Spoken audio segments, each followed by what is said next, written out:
So I'm back with another request on how to make shell or Nautilus cane, and I use them interchangeably.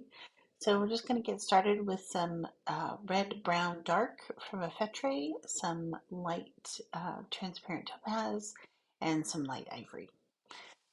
So I'm going to start by making a small gather of the dark red brown, just shaping it into a little bit of round and encasing it in the light topaz. And the reason that I encase it is so that the lines of the shell will stay compact. I don't want the red brown will spread otherwise in the shell, and you'll have wobbly lines.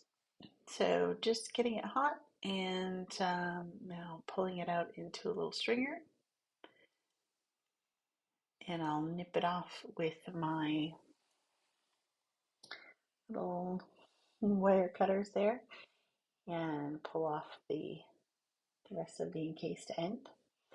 And then next I'm going to take my ivory, and I'm pretty sure this one's light ivory, but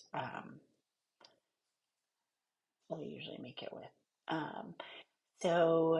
Just heating about an olive sized gather on the end of my Murrine maker there. I'm not really sure where I picked that one up, but handle's kind of nice. But to be honest, mostly I just use a 3 millimeter mandrel out of my mandrel stand. And so just applying the ivory to make a large gather, and I am not being super careful with how I apply it, just making sure that I don't get any air bubbles in the glass, because that will make your shell Murrine crack when you try to apply them to your beads.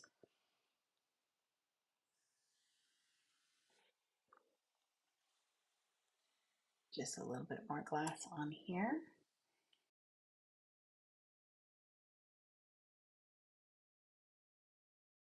I will go ahead and shape it. So now I'm just going to heat the entire gather, and I'm just going to use my Osabin shaper marver to kind of round it out before I apply the stringers of the encased red brown.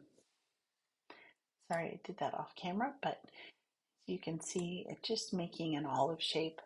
And then I'm going to take my stringer and go from one side to the other. I want to go all the way to the bottom, all the way down to the mandrel, and then I'm going to put 3 more stripes, 2 or 3 more stripes on each side,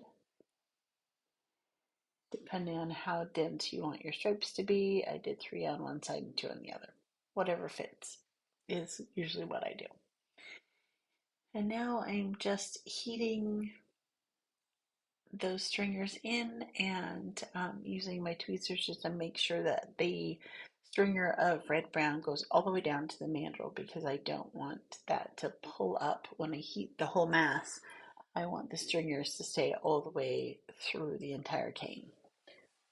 So here I'm just going to heat it so that the stringers kind of all blend in. And just because I had it on my bench, I'm just going to use the light topaz to encase the ends of the stringers on the top. And I'm just making a very small cone of glass on the top, just to make sure that I pull all of the stringers out to the end. And then heating the small gather of glass, and I'm just going back and forth and also spinning it at the same time. Both hands are spinning so that I don't get a twist in my stripes.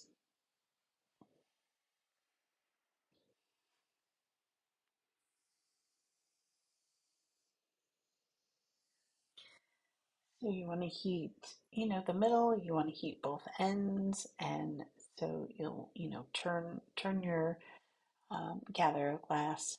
And here it's nice and warm, so I'm going to pull it out, and I am just going to pull straight out. There, I just blew on the glass a little bit because it was the diameter that I wanted it to be. And then at the end of mine, I always kind of twist the end So I have some Nautilus cane out of this pull as well. And here I just was showing how, want to show you how I just use the nippers to just cut the cane, and the key is to just make sure your nippers are perpendicular. And there are my cute little shell cane. And as you can see, I put them on all of my tide pool beads. You can make them into a twisted shell or just poke the centers. And I hope this was helpful.